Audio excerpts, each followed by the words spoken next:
है, और उसके साथ साथ देवी देवता भी इसी जाल में फंसे हुए हैं। ब्रह्मा रचे विष्णु सुखवासा, ब्रह्मा जी को हमेशा पैदा करना पड़ता है जीवों को, उनका काम ही बढ़ा दिया। विष्णु जी को पालन करना पड़ता है और शिव जी को संहार करना पड़ता है। इन तीनों के इसी सिस्टम से संसार जन्मता है, पालन होता है, विनाश होता है।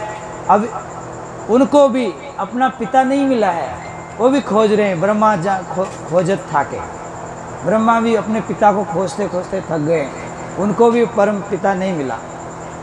ये तो माया ही अपना अलग अलग रूप बना के प्रकट हो जाती हैं, खुद ही माँ है और खुद ही पिता बन जाती है। तो इस तरह से ब्रह्मा रचे विष्णु सुखवासा और रुद्र करे सब जीवों का नासा। इन तीनों मिल किया पसारा, खंड ब्रह्मांड सुर नर अवतारा।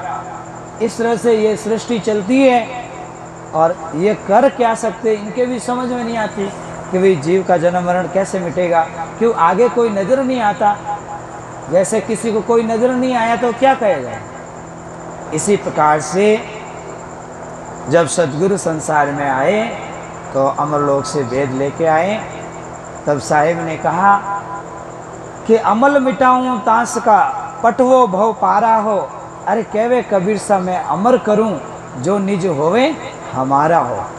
साहिब कहते हैं कि हमारा जो निज जीव है, हमारी बात मानने वाला है, हमारे आगे आदेश में चलेगा, उसको हम इस संसार से बचाएंगे और उसको जीते जी उसको परम तत्व की पहचान कराएंगे, जीते जी उसको मुक्त कराएंगे। तो हम सबको सदगुरु के इस वचन पर विश्वास करना चाहिए, ध्यान देना चाहिए। इसीलिए सत्संग है, इसीलिए भक्ति है। तो ये ऐसा क्यों बता रहे हैं? ऐसा इसलिए बता रहे हैं कि जीव एक जन्म नहीं, अनेक जन्म तक धोखा खाया हुआ है। जो जैसे आप रास्ते चलते हो और ज़्यादा ऊपर देख के चलते हो तो नीचे ठोकर लगती है, और ठोकर लगते ही आप नीचे गिरते हो। एक बार गिर गए तो दूसरी बार हम हमेशा के लिए ध्यान रखते हो कि भाई नीचे नहीं गिर जाए, नीचे नहीं गिर जाए, हैं? परंतु ऐसा नहीं है, ऐसा नहीं है। अगर ऐसे जीव ध्यान रखता तो काल का धोखा नहीं खाता। कितनी बार जन्मा है, कितनी बार मरा है? पुनरपि जन्म पुनरपि मरणम। तो बार बार जन्मो, बार बार मरो, बार बार जन्मो, बार बार मरो। तो हम सभी को समझाते हैं, आप अपनी आत्मा से पूछ के काम करो, केवल ऊपर से मन से मत करो। ये मन जो है ये इसका हमेशा झुकाव माया की तरफ है। मन को रुपये की बात कह दो, लोभ की बात कह दो तो सारी रात बैठा रह जाएगा। अगर रुपया धन संपत्ति की चर्चा करेंगे तो सारी रात बैठे रह जाएंगे। तो कहने का मतलब है जीव ने झूठी माया का संग किया। ये माया केवल यहाँ सुख दे सकती है, आगे नहीं। कबीर माया रूखड़ी, दो फल की दातार, खावे खर्चे हैं मुक्ति दे, संचत नरक द्वार। माया को संचने वाले नरक चले जाते हैं, सांप बन जाते हैं। तो काया माया पावणी और कन्यागर होय, राख्योड़ी रेवे नहीं उड़ चले पत खोय, मनामुख नाम रटीजे रे, पढ़ियो जस क्यों नहीं लीजे रे। तो संत समझा देते हैं, साधु संत हैं, कभी हरि का नाम ले लेते, कभी राम का नाम, कभी जो भी उनको अच्छा लगे कि जीव इस तरह समझ सकता है, उसको समझा करके परम तत्व की ओर ले जाते हैं। तो सरवर तरवर संत जना और चौथा बरसे मेष और परमार्थ के कारण और चारों धारी रहे।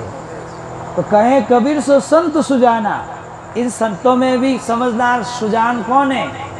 कहे कबीर सो संत सुजाना, और जिन जिन शब्द हमारो मानो, जिन्होंने हमारे अमरलोक का शब्द धारण किया वही संत आपको अमरलोक ले जा सकता है। हर एक के बस की बात नहीं। बाकी कर्म धर्म बता दो, मंदिर बनवा दो और पूजा करा दो, टंकोरा कुटा दो, बस इतना ही खेल है। तो मंदिर तोड़ मस्जिद तोड़ ये तो एक मजाका है, और पर दिल किसी का मत तोड़ ये दिल खास। मंदिर कोई हमें दुख नहीं देता, मूर्ति हमें कोई दुख नहीं देती। जब तक कि हमें सार शब्द की प्राप्ति नहीं हो जाती तब तक हर दुनिया की चीज हमारे लिए काल बनती है। इसलिए कहते हैं निराकार निज रूप है, निराकार निज रूप है, प्रेम प्रीति से सेव, और जो चाहे आकार को गुरु ही प्रत्यक्ष देव। अगर आप गुरु और संत और माता पिता रूपी मूर्ति की पूजा करोगे तो आपको जल्दी ज्ञान होगा, क्योंकि चेतन जो बोलने वाला है उसकी सेवा करोगे तो आपकी सेवा मानी जाएगी, और आप जल्दी चेतन शब्द से जुड़ोगे, नाम से जुड़ोगे। इसलिए कबीर साहब ने जोर दिया, दिल में दीदारे बांध जके संसार, सदगुरु ज्ञान का मशकला मांझ दिखावन हार। कि आपके हृदय में काई आ चुकी है, अब कितने ही टंकोरे कुटो, कितनी मूर्ति पूजो, वो काई ऐसे हटने वाली नहीं है। जब तक आपके घर में जो कांच लगा है तो वह कांच साफ नहीं करोगे तब तक आपको उसमें मुंह दिखना नहीं है। अगर आप साफ नहीं करो और कांच की आरती उतारो, कांच की आरती उतारो तो मुंह दिखेगा, जब तक तो वो मैला साफ नहीं करोगे आप। इसलिए महापुरुष समझाते हैं, बड़ी कड़वी बातें होती है, महापुरुष समझाते हैं कि लोभ, लालच, काम, क्रोध, मोह इतने भयंकर काल के शत्रु हैं जो तुम्हारे खाली टंकोरा बजाने से वो डरने वाले नहीं हैं। इतने में वो डरने वाले नहीं हैं। वो वाली बात है कि एक जगह खेत था, तो खेत में क्या कि कोई ऊंट घुस गया, तो उसमें खेत में गेहूं बोए हुए थे और उसकी रुकाली करने वाला एक डब्बा ले गया 15 किलो का, और एक लकड़ी दी और जोर से डब्बा को कुटे, फटट फटट फटट फटट, और कि ऊंट को भगा रहा हूँ, तेरा बाप ऊंट जाएगा। उसके ऊपर तो नगाड़े फूटते हैं रोज, हैं? यानी तो पीछे से एक देवासी आया, उसने कहा कि आप ये क्या कर रहे हो जी? कि मैं ऊंट को भगा रहा हूँ, कि ये ऊंट जो है ठाकुर साहब का है, राजा का है, इसके ऊपर तो रोज नगाड़े कूटते हैं, नगाड़ा रखते हैं और ऊपर धमम धमम धमम रोज नगाड़े कूटते हैं, और तुम्हारे 15 किलो के डब्बा से डिग डिग डिग डिग डिग डिग, तो एक ऊंट भागने वाला नहीं है, ऊंट भागने वाला नहीं है। ऐसे ही छोटी मोटी उपासनाओं से काल डरने वाला। जाके नहाओ, पुष्कर नहाओ, तीर्थ नहाओ, होम करो, यज्ञ करो, जब तक सार शब्द नहीं मिलेगा, जब तक ये जीव काल से बचने वाला नहीं है। अगर आपको फैक्ट्री चलानी है 240 वाट से चलने वाली नहीं है, बड़ी लाइन जक मार के लानी पड़ेगी, तभी वो लाइन चलेगी, तब मशीनें सब अंदर में चलेगी। तो 21,000 kV की लाइन चलती है, तभी बड़ी बड़ी फैक्ट्रियाँ काम करते हैं वहाँ पर। तो इसी प्रकार से जब तक सदगुरु का पावर नहीं आएगा आत्मा में, नाम का पावर नहीं आएगा। अगर इतना सरल होता तो प्रहलाद इतना दुख क्यों देखता है, राम राम क्यों करता है, इतना रात दिन उसने भजन किया था। और दुर्जी महाराज हैं 6 महीना तक गुरु के बताई साधना क्यों करते, खाली टंकोरा पीटने से अगर कुछ मिलता तो। वो भी जानते थे कि ऐसे वो मिलने वाला नहीं है। उनको विष्णु भगवान से मिलना था तो भी एकांत में बैठकर भक्ति किया।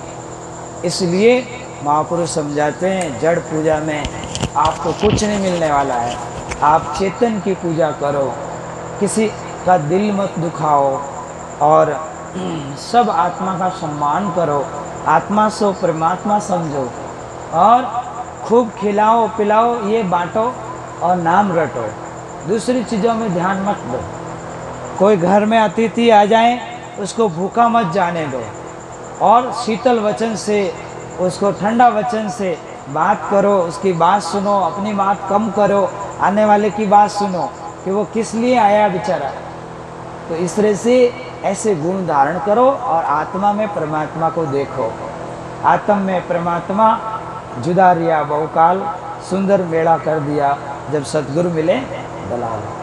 तो इतनी सरल बातें नहीं हैं, और काल का देश है, इसलिए सावधान होके चलिएगा कि ऐसा नहीं कि तुम शाम को अगरबत्ती करके मुक्ति की आशा लगा दो कि मैंने 5 अगरबत्ती करी है मैं तो पहुंच जाऊंगा। तो ऐसी कोई बात नहीं है। खुद को भजन करना पड़ता है, सिमरन करना पड़ता है।